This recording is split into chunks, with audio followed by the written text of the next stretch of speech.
Well, I sure hope someone picks up that phone, because I fucking called it! Yes, everyone, what everyone thought would be Percherabo coming back to Warhammer 40k was actually the Mutilator unit. My knowledge on fleshy demon bits has not failed me yet.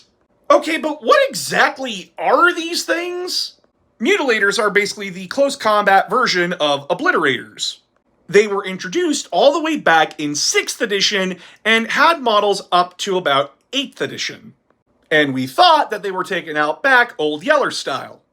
Turns out they were getting a hell of a glow up. Okay, but what exactly is a mutilator and an obliterator? Well, mutilators and obliterators were Chaos Space Marines that were infected with a special virus called the Obliterator virus. It's a demonic infection that affects your mind and then your physical state. Basically, you become hyper-obsessive over your weapons. Like, you start to sleep with the damn things, you know? Get your mind out of the gutter, or keep it there, you know, Slash. Slowly, over time, the weapons will begin to fuse with their owners. And then slowly, more and more weapons will be absorbed into this mutilator or obliterator that is forming. It is not a pleasant experience. By the end of it, you will have a hulking mass of flesh, power armor, and weapons just wandering around a battlefield. And these obliterators and mutilators went on to form their own cults, called the Obliterator cults and the Mutilator cults.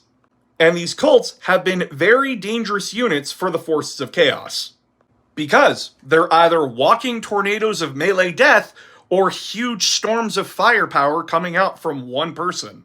Enemy tank formation coming? Just get a couple of obliterators to pop out some las cannons from their shoulders and they'll take care of it.